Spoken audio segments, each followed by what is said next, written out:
is going to come up and share her experience, strength, and hope with us.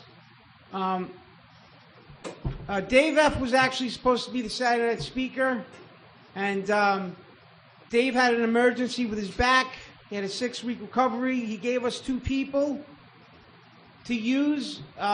We tried getting in touch with them. They couldn't come. We heard that Tara was on XA Speakers, and I never heard Tara speak. You know, I know Tara for years from the fellowship and from Bart, and I listened to Tara share, and I was blown away. I listened to the whole thing. I mean, I go on XA and I listen to a speaker, and I don't really sit through the whole thing most of the time, but I sat through the whole thing, and you know, I was in tears listening to half the time because I was so touched by what she had to say, and you know, and how she found. You know, how she found God, and it was here at the Fellowship of the Spirit. So, you know, many people find very good things at the Fellowship of the Spirit. So, thank you very much, and I'll give you Tara from Arizona.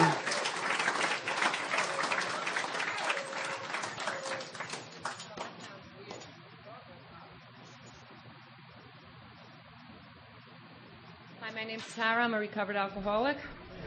Everybody. I thank you, Sal, for that very high standard introduction that now I'm going to have to try and live up to.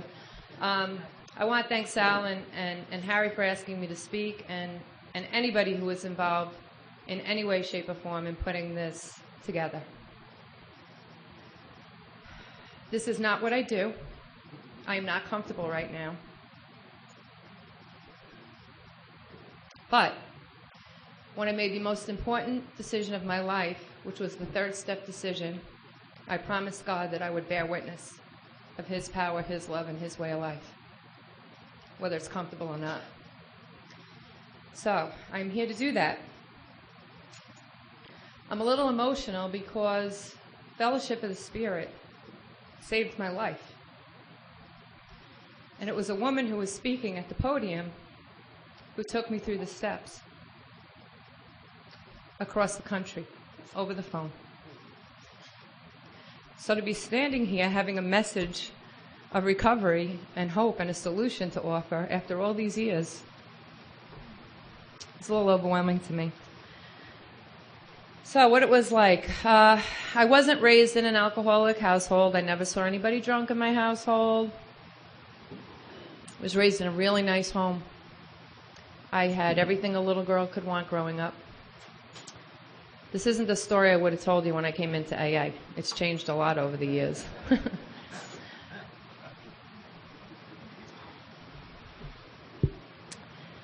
I believe I was born with the disease of alcoholism. I believe I was popped out, restless, irritable, and discontent. And if I passed around my photo album from when I was a child growing up, there was never a picture of me with a smile on my face. And one I should really carry with me is a little girl at Christmas time standing in front of the tree with a brand new bicycle with a raccoon tail and a basket, a baton, high-heeled shoes, Chatty Patty, the dollhouse, everything a little girl could want. And if you saw the scowl on my face, it just wasn't enough.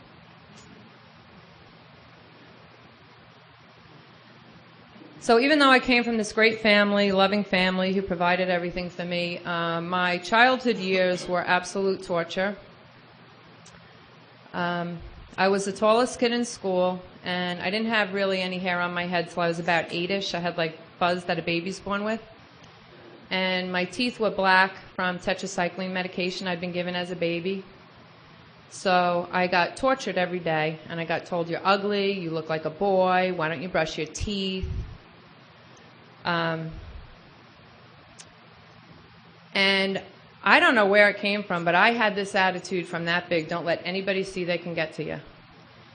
And I think a normal child would have come home from school, and when their mother said, how was school, they would have been crying their eyes out. They picked on me, they called me names. I was like, fine. It was fine. I never cried about it. Even in my room, I just never cried about it. I just knew, don't let them see.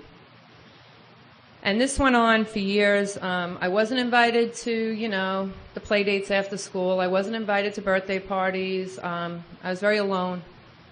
I escaped into books.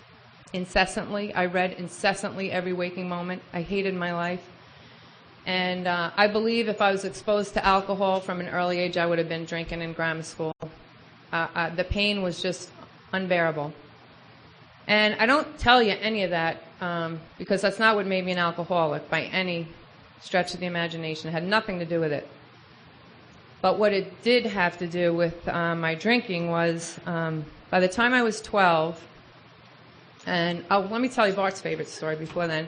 When I was about in 4th grade, I was on the bus, which is where most of the torture really happened because there was no escape. And somebody stuck a wad of gum in the little bit of hair I had. And I saw red. Like, that's all I remember, is everything went red. And when I came to, everybody was backed up away from me. A couple of kids had bloody noses, and they looked at me like I was crazy, and nobody bothered me ever again. That may sound like a good thing, but getting picked on was a lot better than being invisible. So I went through till I was 12 years old like that, just on my own. And when I was 12 years old, I was lined up in gym, size order, I was the last one on line, and the most popular girl in school, I won't mention her name, although I could tell you right now who she was, the little petite, cheerleader who played the flute, who all the boys loved, turned around to me and she said, "Do you want to come over to my house after school and drink beer and smoke pot?" Without hesitation, I mean, seriously, if she would have said, "A bunch of us are going to rob a bank after school and we need a lookout. Do you want to be the lookout?" I would have been the lookout. There was no thought whatsoever what it meant to drink beer. I had no clue what smoking pot was going to do to me, but I was all in. And I will stand here and tell you that I honestly believe that alcohol saved my life. There's not a doubt in my mind I would have been a teenage suicide if I had to go on like that for years on end. So the magic that happened for me that day, it was incredible. It was incredible. Everything changed from that first drink. Everything in my life changed. Now I started hanging out with the cool kids. I went from being a loner to hanging out with the really popular kids. I started selling pot. You become really popular then. I got a boyfriend. I mean, it was crazy. And I loved it. And there were consequences right away for me from my drinking. Minor consequences that weren't really so minor. I went from being a straight A student to being a straight F student. My first in-laws and my parents met in the 7th precinct because I got arrested for stealing a car and, a chase with the police and, all that stuff. I mean, I definitely went down quick. But I was having fun. And I'm telling you, I was having fun. It worked. My life was magic. I went from hating my life to nobody's got it better than me. And it didn't stay that way, obviously, or I wouldn't have ended up here. I got married right out of high school, a year out of high school, to my first boyfriend. And, just because things look good on the outside, I mean, I love what Bob was talking about, about those false beliefs. I caught my fiancé maybe a month or two before the wedding, red-handed, cheating on me. It wasn't a delusion. It wasn't fancied. It was real. And, I married him anyway. Because my thought at 18 years old was, who else is going to want me? I'm lucky anybody wants me, Needless to say, that marriage was doomed. What ended up happening was I moved into an apartment in Long Beach, which is generational alcoholism, party town, bar on every corner at the time. And I moved across the street from 2 bars, and I had never drank in a bar in my life. I drank at the golf course, I drank at the Sump, I drank at the beach, the park. I'd never been in a bar. And one thing I found out when I went to the bar was that at 4 o'clock in the morning, a lot of guys are interested in you. And I was like, what did I marry this idiot for? Look at all these guys that are interested in me all of a sudden. So I ended up doing a lot of things as a woman that, people say I'm neither ashamed nor I'm proud. I'm kind of ashamed of it. I mean, I've dealt with it. I don't really regret it. It's part of what brought me here, but probably the most shameful thing that happened to me was I was in a local bar. It's a very small town, and a guy I knew had just gotten out of prison. He'd been in prison for a long time. And I introduced him to my husband. And he's like, "You got married?" I'm like, "Yeah, how's married life?" "Great, I love it, blah, blah, blah, blah, blah, I'm so happy." Well, my husband got too drunk, and I had to bring him home, but I wasn't done drinking. So I went back to that same bar, and within a few hours, I'm up against a pole like this, making out with somebody who's not my husband in public, and the look of disgust on that man's face when he looked down the bar and saw me, I'll never forget that look to the day I die. So I started crossing lines, my own morals. I started doing things I didn't want to do. And it got to a point where it just stopped being fun. You know, it was one thing when I was planning to go out with my friends and drink. It was one thing when I was planning to, you know, go to a concert. And it was one thing when I was planning it. But now there started coming times in my life when I definitely did not want to drink certain times. And I swore I wasn't going to drink, like my brother's wedding. You know, I have one sibling. I'd never been sober at a wedding in my life. My husband, my second husband, was the best man. And please, let's just not drink. Let's not drink. Yeah. I never danced with my brother at his wedding. My husband never danced with the bride.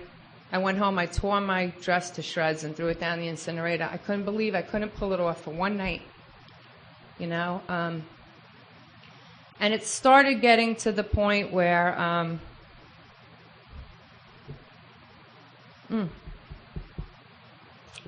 I was drinking when I didn't want to drink.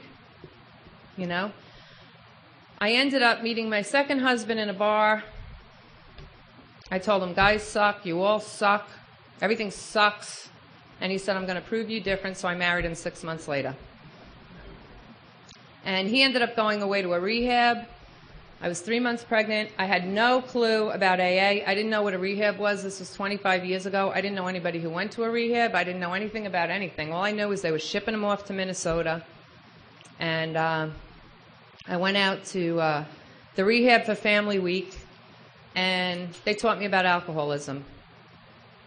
All I really heard was, "You need to go to Al-Anon when you get home, when he gets home." So I started going to Al-Anon meetings, and I wasn't relating because he came home every night. You know, he was still paying the bills, and there was a lot of whining going on at the particular meeting that I was at, and I just didn't get it. Now, I'm a firm believer that everybody that ends up in AA, you're not here because you want it. I didn't want it. I didn't even know I was an alcoholic when I got here, swear to God. But God is so awesome that He will use just what He needs to use to get you through those doors. And because of, you know, my low self-esteem from growing up, because of the fact that, you know, everybody always cheated on me, and my belief that I was just worthless and, you know, nobody was going to stick around anyway, I was convinced now that when my husband came back and went to AA meetings, he was going to find the girl of his dreams who understood him. So for about 2 years in AA, when I told my story, I said I got here because I wanted to be a supportive wife and learn about AA. And I believed it. The longer I stuck around, the truth was I came to check out the women. That's what got me in the doors of AA. I wanted to check out the women. And what ended up happening was I started hearing things that I just couldn't believe people were talking about. And I started feeling better when I was going to AA meetings. And I used to introduce myself as, "I'm Tara, I'm a concerned person," because that's what I was in the rehab. And they would just go, "You're a what?" I'm like, "I'm a concerned person." Okay. And then I really started liking these meetings, but I was only going to the open meetings because I knew that the closed ones were for you sick people. And I wanted to start going to more meetings, so I asked if they would take a group conscience to see if I could go to the closed meetings, even though I wasn't an alcoholic, because I really felt better when I came to AA. And the guy at the front was just like, "Honey, here's a meeting list. Go to any meeting you want. They have them everywhere. Go." So it's like, thank you. That's so sweet of you. I'm not even an alcoholic, and you're letting me come. So I went to an out-of-town meeting. I ventured out of town without my husband just to check out AA outside of my town. And this woman gets up and tells my story. I'm talking about she told my story. And I am fuming, beyond fuming. And I get a hold of my husband. I said, how dare you? How dare you set me up like that and tell that woman? I really believed it was all a scam, like it was all a setup. And he goes, what are you talking about? And then it clicked. I mean, I knew how sick she was from listening to her. And I'm like, if I'm thinking she's telling my story and she's that sick and she belongs here, maybe I really do belong here. It took a long time for me to see that I really, really belonged here. Meanwhile, I couldn't do anything without drinking at the end. I mean, I couldn't go to the supermarket without drinking. I couldn't get on the train. I mean, we used to have smoking trains going into Manhattan, and I would sit there smoking a joint on the smoking car while everybody's reading their New York Times with my headphones on. You know, I would show up to work trashed. I'd stumble off the train coming home. I would drink to walk across the street to the bar to drink. That was crazy. I'm like, oh, I have to have a few drinks to go out and drink. So, you know, that's where it had gotten to, but I didn't see it. I just saw his problem. And what did I do? I'm a straight A student. I'm a perfectionist. So of course I'm going to do everything you tell me to do because I want you to like me.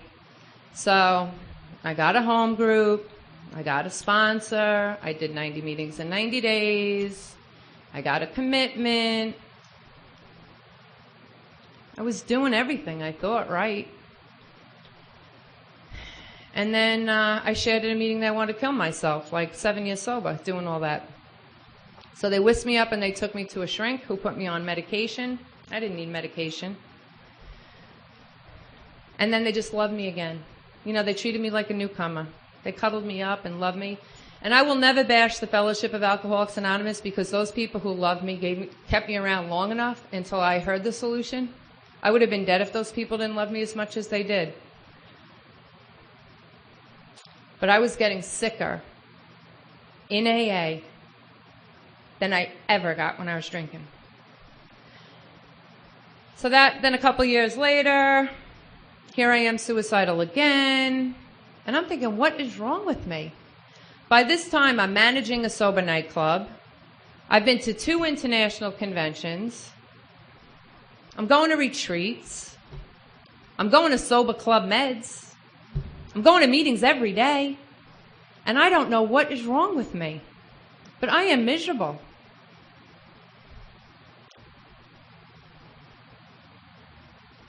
So it ended up happening about 17 years sober. Well, I don't even like to call it sober. I really wasn't. But 17 years of doing all this stuff.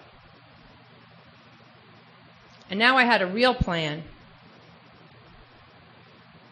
I went to a meeting and I shared that, and this was totally a God thing.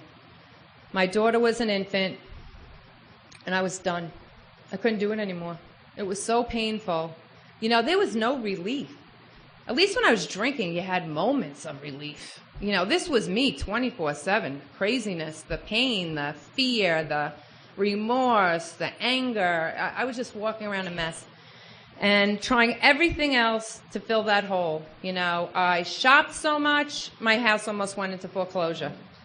You know, my electricity's getting shut off. I have an infant, but I'm showing you the $300 pocketbook I just bought. Isn't it great? And I'm not thinking there's anything wrong with me. I was just getting sicker and sicker and sicker. So I had this plan now. I was done. I was really done. And the plan was I had an enclosed shower that was fully tiled with glass doors. My husband was a police officer. I was going to take his gun, kill myself in the shower. It'd be a real easy cleanup. And the only inkling I had for another human being was that little baby. And I'm like, she doesn't even know who I am. He'll be remarried in 6 months. She'll have a mother. I don't care. I'm done. I can't live like this anymore. And I went and I shared that. You know, and I probably sounded like a spiritual giant 2 days before I shared that. That's the scary part, you know. Well, obviously, I didn't do that because, and I know this was God, because I was so serious. And the thought came in my head that if you use your husband's service revolver to kill yourself, it's supposed to be locked up. And he could lose his job for not having that gun locked up. And then how's he going to take care of your daughter? So I didn't do it.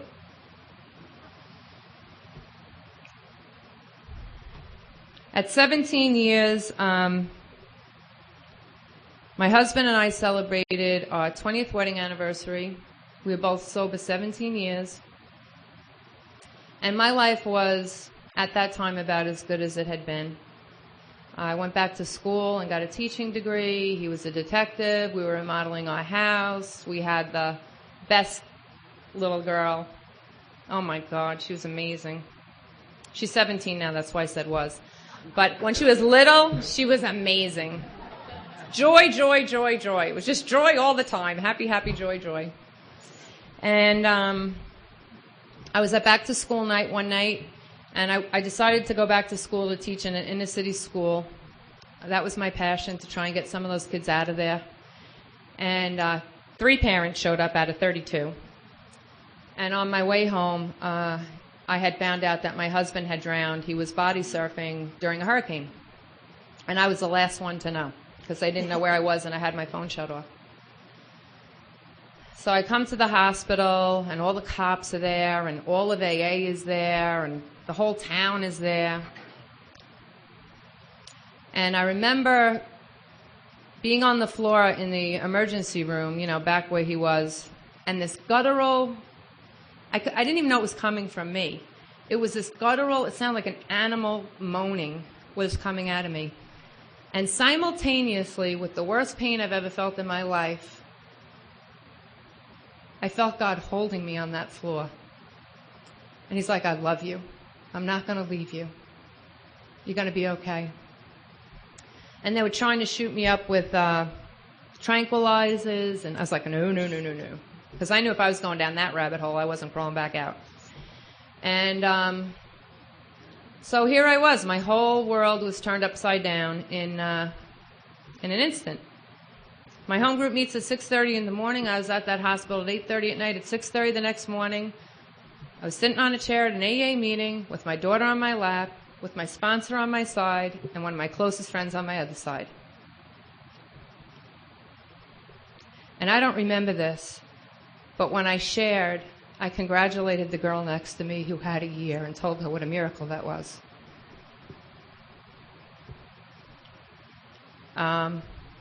I wish I could say that was that. I've had a lot of spiritual experiences, but I had not yet had a spiritual awakening. And I wish that spiritual experience would have been enough, but it wasn't. I had a lot more suffering, and I had a lot more harm that I was going to cause other people before I was fortunate enough to have a spiritual awakening. And,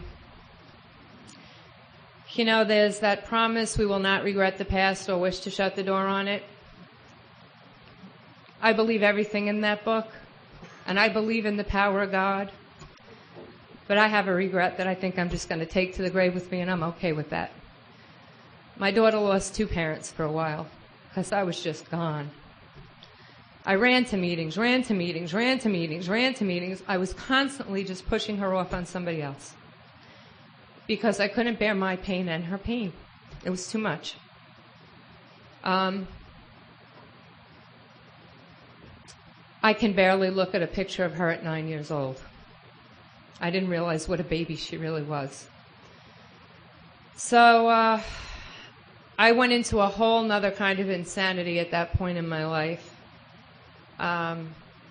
Everybody just kept saying, if you get through the first year, everything will be okay. You just got to get through the first year. Get through the first anniversary. Get through the first Valentine's Day. Get through the first birthday. Get through the first this. Everything will be okay after the first year. And let me tell you something. I was hanging on to that for dear life. And when a year came, it was worse, because I started coming out of the fog, and now I really knew what was going on. It was horrendous. So I know what'll fix that. See, I hadn't been alone since I was 15 years old, and I was now 40-something. So I just had to find the relationship to bring my family back, and then I'd be good. So I was on a mission. I was on a mission. Oh, the people who loved me, it was not an easy thing to be with me, you know. And I had a broken picker from the start. You know, if I picked you, it wasn't good.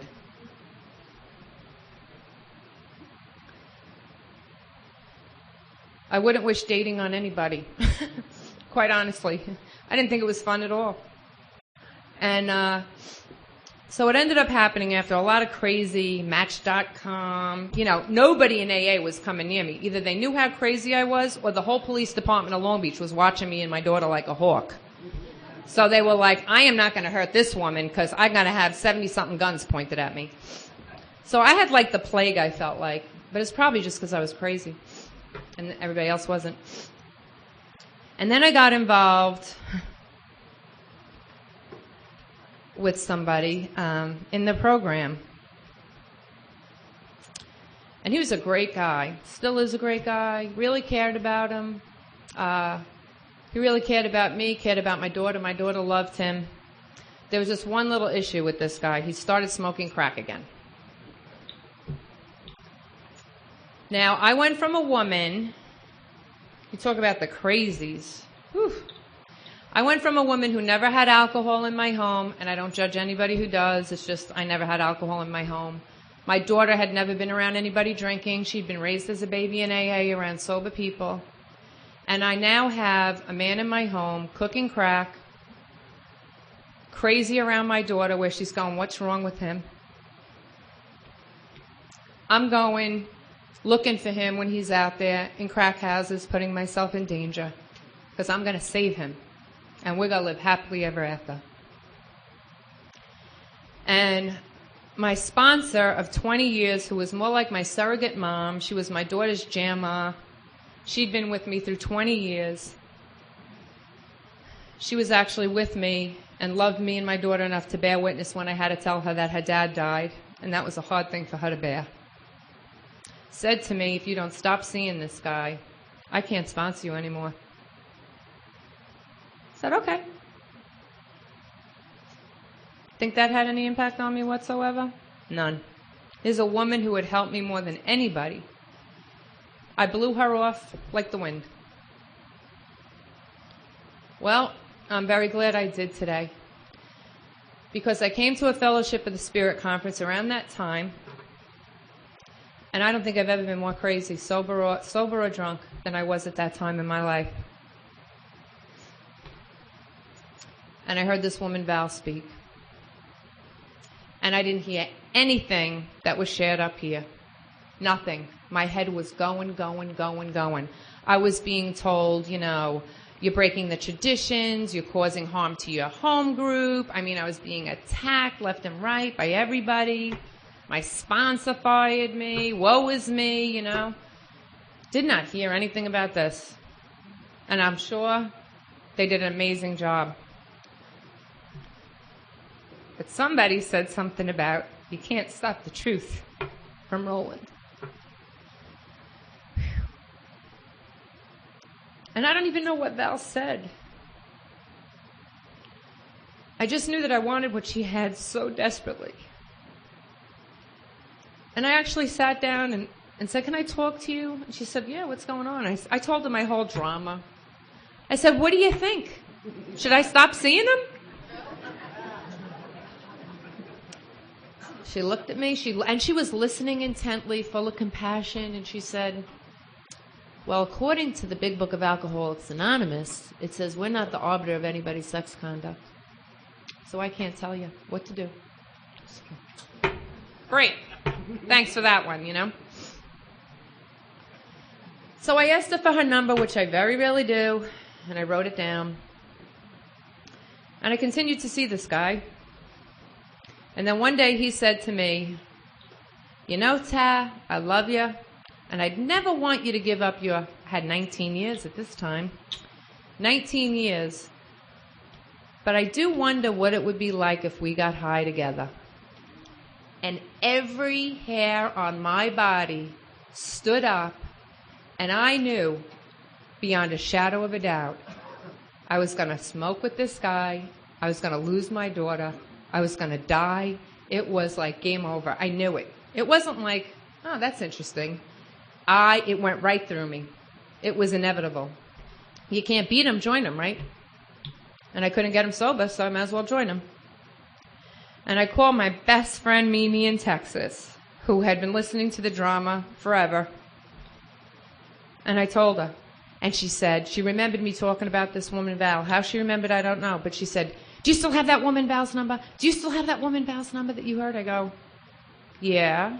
She goes, call her right now. I go, all right, I'll call her. She goes, no, go in the house phone while I'm on the phone with you. I want to hear you call her. I want to hear you talk to her right now. So I did it. And I went in and I called Val. I said, I don't know if you remember me, blah, blah, blah. And now she's like, what can I do for you? I'm like, I'm going to die. I'm going to die. And I'm hysterical crying. I said, I don't know what's wrong with me. I've got 19 years. I'm going to smoke crack. I'm going to lose my kid. I can't stop it. I don't know what to do. So she said to me, have you ever gone through the big book of Alcoholics Anonymous?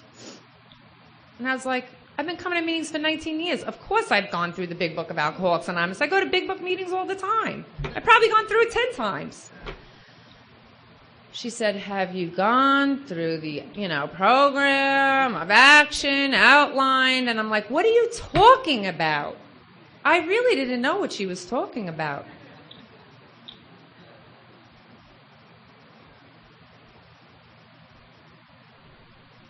So this woman, who I met at a Fellowship of the Spirit conference,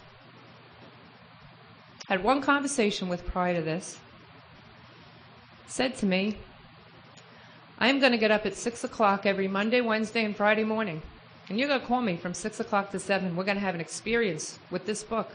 I'm going to read it to you. If you have any questions, you're going to ask them. She says, are you willing to do whatever it says? And I'm telling you, I don't care what this woman told me to do. I would have done anything. And I said, you bet, I'll do whatever you say. And thus started my journey. At 19 years of coming to meetings, trying everything AA had to offer but AA.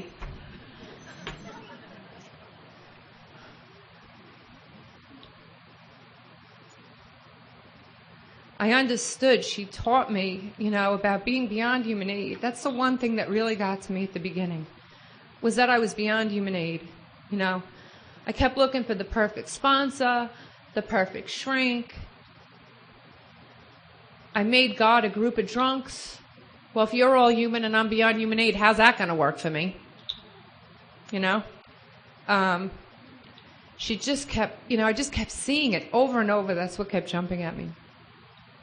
And that I was powerless. And then I came to step 2. Was I willing to believe that a power greater than myself could restore me to sanity? Well, pretty much if I didn't, I knew I was screwed. She made that really clear. The book made that really clear. There was a sense of relief for me in knowing I was insane. I don't know if that makes sense to anybody else. But I got it. You can't be restored to sanity if you're not insane. And I was like, oh my God, I'm insane. I didn't really have, I fought the God thing tooth and nail when I came in. I really fought it. I was the one that said, I want to take a group conscious that we end with the serenity prayer, because the Our Father I learned in catechism. You're telling me this isn't religious. Well, I learned that in Sunday school, and I learned, the serenity prayer here, so I think we should end with the serenity prayer. I didn't want to hear about God. I'd say things like, I have a problem with the spiritual part of the program, and I remember an old timer going, honey, that's like having a hard time with the wet part of the ocean. Right over my head. I didn't know what the hell he was talking about,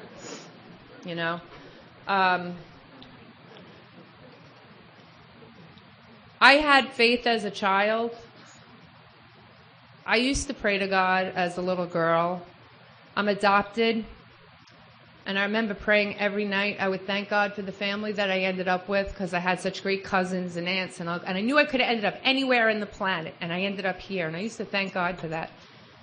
So I had a relationship with God. After catechism was over, I did, youth Bible study because I wanted to keep, I was playing in the youth group, singing, and there was a part of me that really loved God back then. But, you can't be loving God and behaving the way I was behaving. They just don't go together. So something had to give, and it was God. And I sure didn't want God to be the solution. Anything but God. But by the time we got to that third step decision,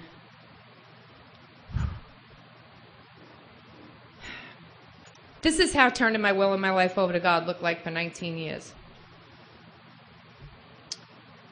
So I'd have a situation like my finances, and it would get to the point where I was bloody, and I tried everything, and then I'd go, okay, God, I give you my finances.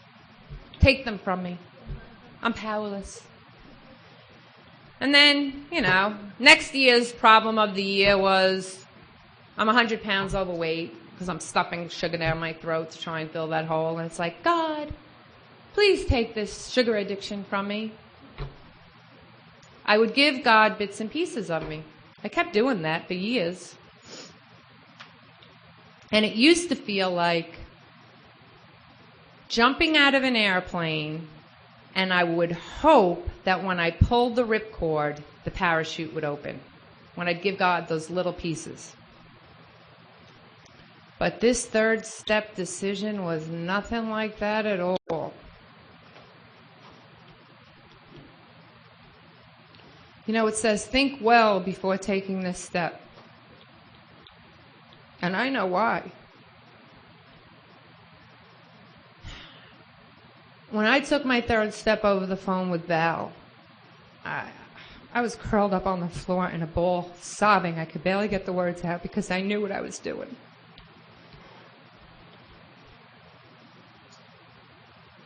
It was all of me. And what it felt like that time was jumping out of a plane without a parachute. There was just total trust. I didn't need to trust the ripcord. It was that letting go absolutely.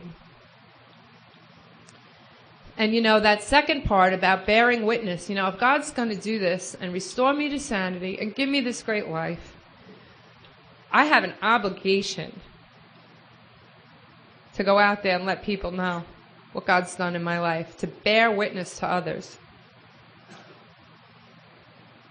And I didn't think I'd be able to do that, but you can't get me to stop talking about God's power, God's love, and God's way of life.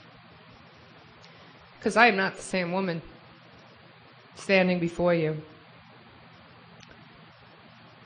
Next, she said, what does that word say, Tara? Next, we launched out on a course of rigorous action, and she had me writing right away. And I really, honestly, didn't have any big, scary, dark skeletons in the closet. I'm pretty much like an open book. I'll almost overshare. You'll get more information than you want from me, usually. So it wasn't that I was afraid of that. I just really didn't think I was going to find out anything I didn't already know. I already knew I was insecure. I already knew I was jealous. I already knew I, had pride and envy and fear. Like, I already knew all that stuff. Like, what is this possibly going to do? But I wasn't questioning it. I did say to Val, if I do everything in this book exactly as it's written and this does not work for me, I'm going to every AA meeting in all of New York and letting them know this does not work. She said, we got a deal. And I've never seen it not work for somebody who does it thoroughly and honestly the way it's written. I mean, it's amazing that it will work for anybody and everybody who works it. I love these meetings. Keep coming back. It works if we work it. What the hell are they talking about? Working what? I wasn't working anything. So I did not leave one rock unturned. There was not one nook, not one cranny. I mean, I was as thorough and honest as I could possibly be. I saw some interesting things. And if she would have told me when I finally said I was done, put on your most comfortable sneakers and start walking from New York to Virginia, I would have been out shopping for the best pair of sneakers I could find, let me tell you. But I would have been walking to Virginia because that's how desperate I was to just get this, finally. And I flew out there for a weekend and was prepared for a long talk. And there was something magical. You know, I love that they say a self-appraisal, voluntary self-appraisal is insufficient, because I saw what I saw. And I really was honest and thorough. I didn't leave anything out. But the magic that happened when she invited God in to that fifth step experience, you know, shared it with God and another human being. And let me tell you something. I felt the presence of God through that whole experience. And she was able to shine the light of truth on things that I was just incapable of seeing on my own. It was like God was speaking through her, and everything started to click. And what happened for me during that process was, you know, like when it talks about it with the first step experience, conceding to your innermost self that you're a real alcoholic. So you can know it up here, I'm an alcoholic. You can know it in your heart, you're a real alcoholic. But then when you get what it really is, it's like, this is horrible. It doesn't feel good. So it's like all these things I thought I knew about myself. I knew them up here. I had a little bit of regret and remorse. But oh my gut, when I saw who I was, what I did, how I'd operated my whole life, drunk and sober, it was like, who wouldn't want God to take these things from you? I mean, I couldn't get up, willing, I couldn't have been more willing. I couldn't get upstairs fast enough to do that hour. And this is how I know God was in that room. Now remember, I still had the crackhead boyfriend back in New York.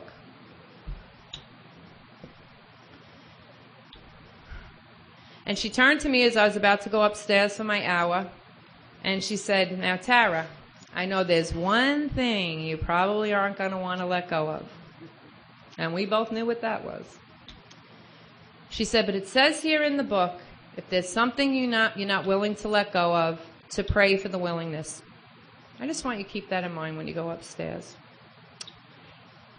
And then she says to me, and no matter what, I'm going to love you anyway. No matter what, you're willing or you're not willing, I'm just here to love you anyway. And I'm going, yes, yes, yes, I'm off the hook. I can go back. I can do what I want to do. Go upstairs for the hour. And I didn't take the book off the shelf because there wasn't a shelf, but I looked at that clock on her son's alarm clock for the minute. And I was not going a minute less or a minute more. It said an hour, and I was doing an hour. So I did everything it said. I reviewed my, first 5 steps. Was I thorough? I did all that. And I looked, and it was a long time, it felt like. And I looked up at the clock, and there were 10 minutes left in my hour. And I'm sitting there going, now what the hell am I supposed to do for the next 10 minutes? And I heard her. If there's something you're not willing to let go of, pray for the willingness. And I fell to my knees, and I asked God for the willingness to let go of this relationship. And like that, oh boy, God literally told me what he expected me to do. And I'm one of those people, it hasn't happened often, but God has been real clear with me sometimes. I had about 5 messages on my cell phone from this guy. I regretted that I did not save any of the messages from my husband. The real cutesy ones that you wish. And I didn't have his voice on anything. So I saved about 5 from this guy, because I kind of figured he was going to die too, and at least I'd have these, hey babe, I'd have the voice. God bless you. And when I prayed for the willingness, I heard as loud as anything, delete every one of those messages. And I didn't even have to listen to them. It was, hey babe, delete. Hey Tad, delete, delete. And I'm sobbing through the whole thing. Snot running down my nose. I'm like, ugh. I came downstairs and I was free. Free.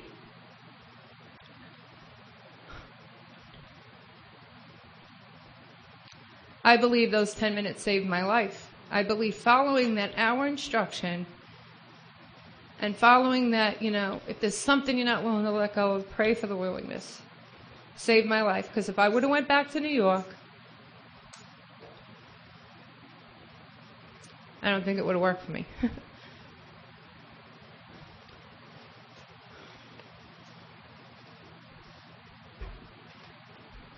I came back to New York.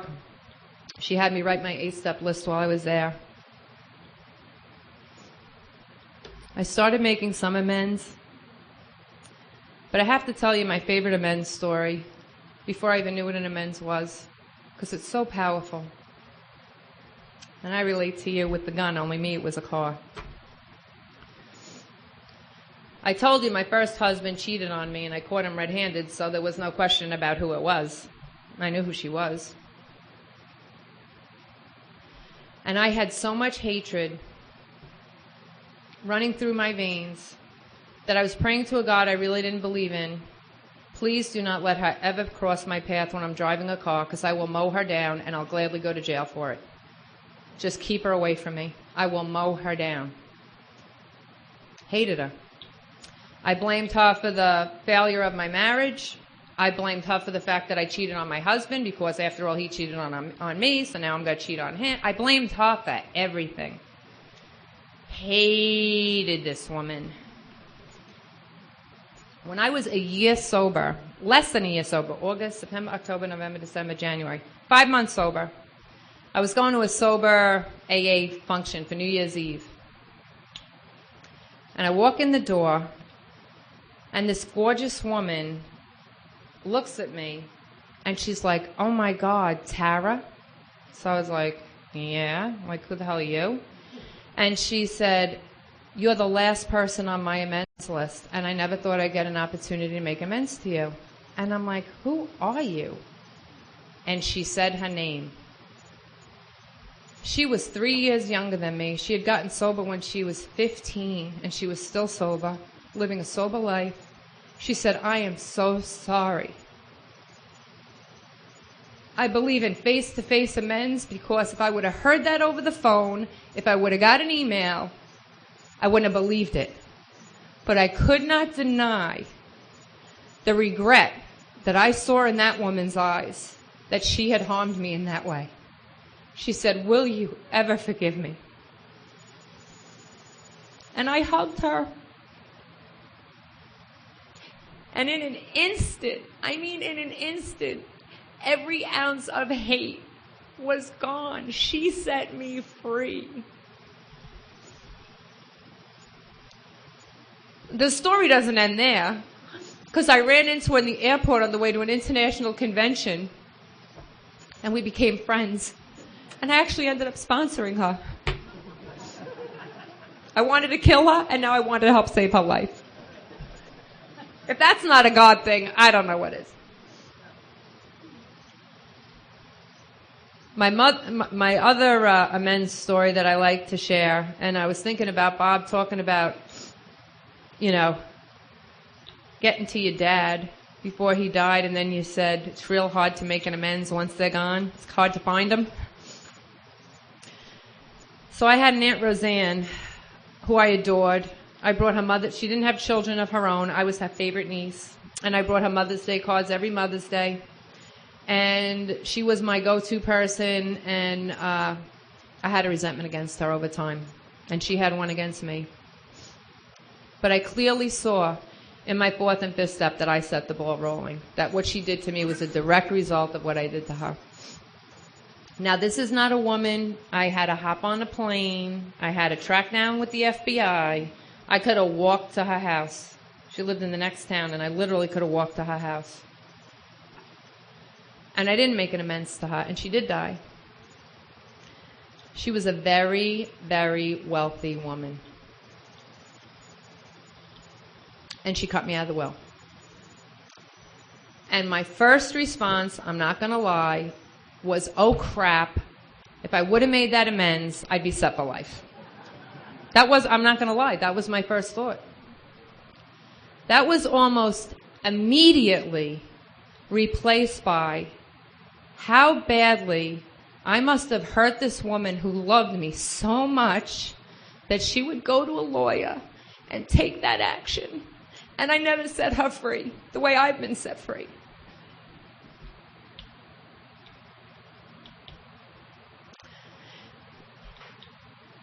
You know, you hear the spiritual life isn't a theory, we have to live it. And I want to thank you two gentlemen for teaching me how to live it.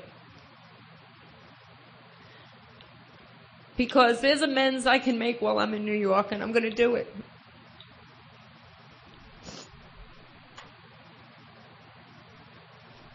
Face to face.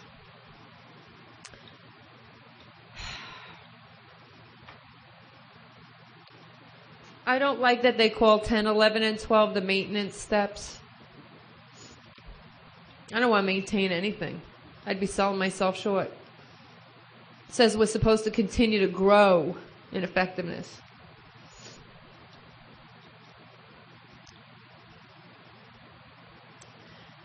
To be able to pause, I mean, I was like feel, react. There was no pause button in my VCO. They had VCRs when I came in. And I used to say, I'm missing the pause button. I just go straight to fast forward. Whoops, straight to fast forward. You know, I could never pause.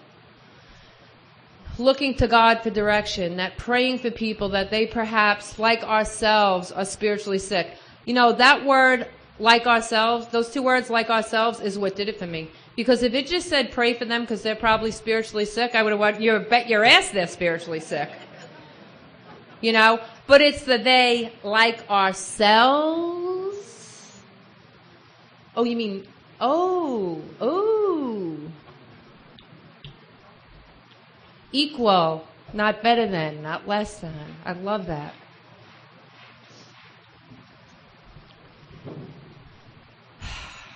They say God is everything or God is nothing.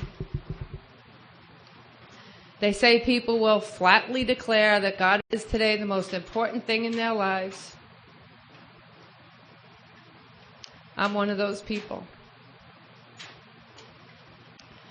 I kind of look at God like he's the power source, you know. So I like visual things.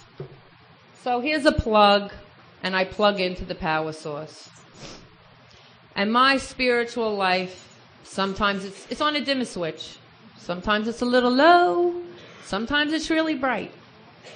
But as long as I don't unplug that cord from that wall, and I know where the power comes from, and I'm not looking anywhere else to get it, I'm going to be okay. I think if I had to say what I've learned in the simplest form, that I am so grateful to know the truth, is that I'm the problem and God's the solution. You were all the problem. Everything else was the problem. My life was it was never me.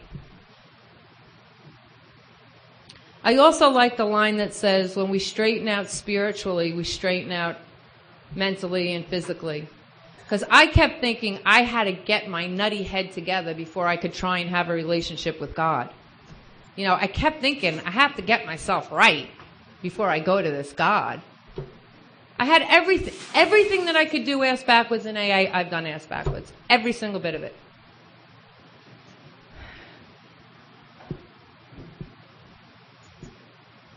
So,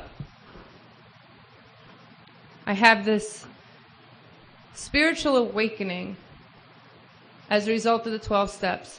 And I love that word awakening. I love the word awakening. I was asleep and I didn't even know it. I was walking around, sleeping, dreaming I was awake. I heard that and I love it. And then I woke up to the truth about myself, the truth about God, the truth about you.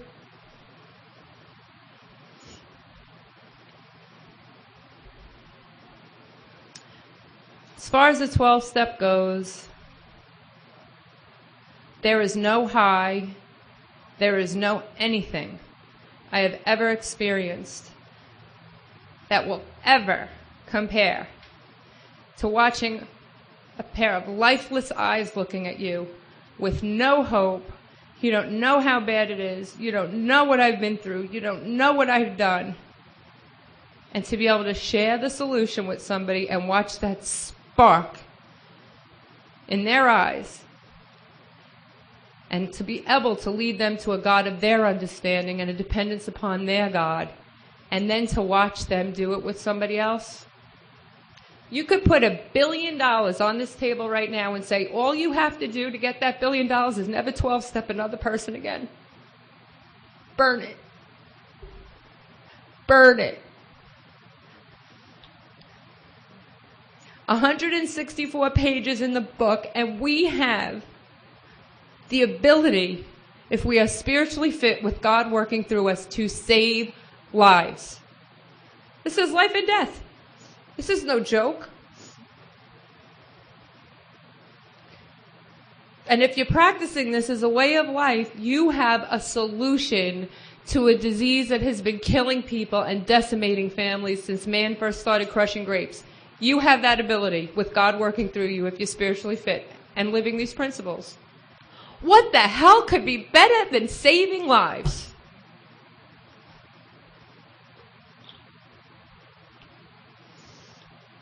So, now I'm on fire for the program of AA. Well, that lasted about 10 minutes until I went, oh shit, if I would have been doing this for 19 years, how great would my life have been? And I fell into a little bit of self-pity and, started going, where the hell were all these people in AA that, let's face it, the shades were on the wall. They weren't hiding the steps from me. The big bucks weren't locked on the lock and key in the basement somewhere. They were out on the tables. It wasn't a big secret, but I was angry that nobody had taken me through. And I felt like I had wasted 19 years. So I got quiet and I talked to God about it. And he said, Tara, no matter how far down the scale we have gone, we will see how our experience can benefit others. And I am here to tell you, I love that line. We beg of you to be fearless and thorough from the very start. I have more people with double digits that come up to me than newcomers, that are sitting in here suffering in the rooms of AA and saying, what the hell is wrong with me? I'm coming to meetings. I have a sponsor. I have a commitment. I'm going to international conventions. Why do I want to blow my brains out? And trust me, when you get in the double digits, your pride gets in the way of letting people really know just how bad it is. Especially when you're sponsoring a lot of women.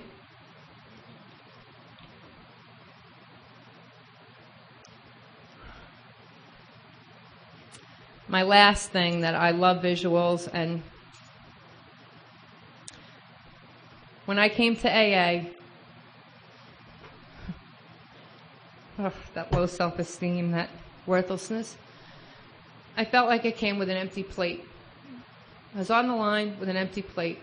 And people loved me, and I got some crumbs on my plate. And I walked around for 19 years going, look at my crumbs. Aren't they great? Aren't they great crumbs? I'm so lucky I got crumbs. And God had this banquet in store for me of everything I could have ever wanted. And I was settling for the crumbs.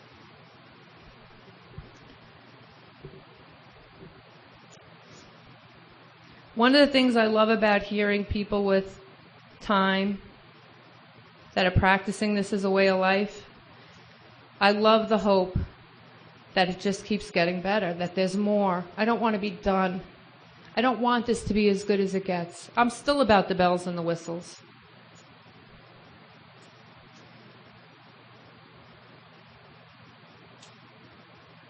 Don't sell yourself short. Don't settle for the crumbs. If this is the first time you're hearing this message, the message of Alcoholics Anonymous, I beg of you, find somebody who will take you through the big book. I moved to Sedona 2 years ago with my fiance and my daughter, and left all my family, all my friends, all my support group, everything. But I had my man. That's all I needed, my man and God, and my daughter. And when we got there, Bart really struggled. There's not even a word in the dictionary that would really satisfactorily amplify struggled to the degree of what it was like. It was scary. I used to say, I love New York, Bart, but I don't even know if I like Arizona, Bart. I don't know who he is. And I was terrified. I'd bought a house with this man, I'd left everything behind, and I didn't know what the hell was going on. And I was driving home from work one day amongst these beautiful red rocks down this winding road, and I'm crying, yelling at God. Why did you bring me here? Because I'm not telling everybody in New York what's really going on, not out of pride. I really thought it would be selfish to have them worrying about me and my daughter so much when there was nothing they could do across the country.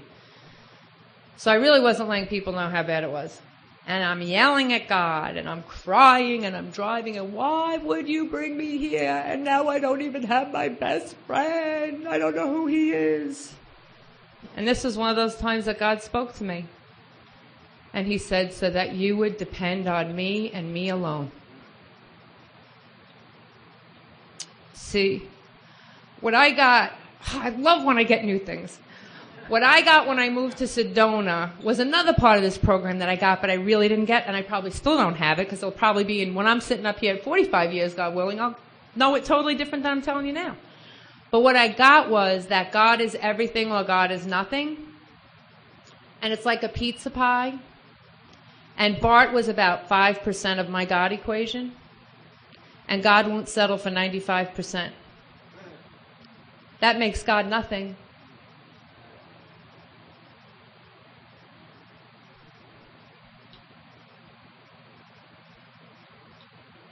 God is everything.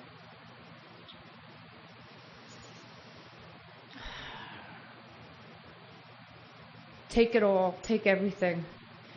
The only real fear I have left that I'm currently aware of is the fear of losing a conscious contact with God. Because I don't know how anybody does life without depending upon God. I don't know how the hell you do it. Very painfully in my case. Very, very painfully. I am comfortable in my own skin today. I can be by myself. I have a right perception of who I am today most of the times. And the area that I'm working on right now more than any other is the biggest struggle for me, and I know it's going to be the most rewarding if I just trust God and stick at it, is a much more important demonstration of these principles lies in our respective homes, occupations, and affairs. Because I can love all you and help all you, but how am I at home? And it takes discipline for me. It takes effort. It takes turning to God all the time. I got a little plaque that I put up on our fireplace. It says, kindness begins at home. And Bart's like, what's this for? I'm like, a much more important demonstration of these principles. Like, I want that reminder there, you know?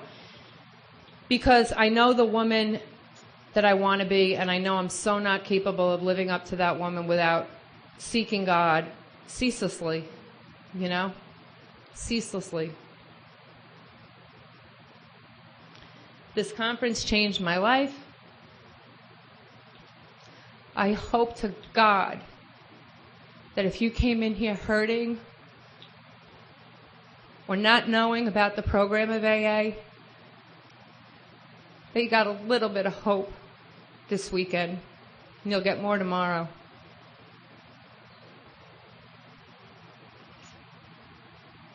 That's it. Thanks.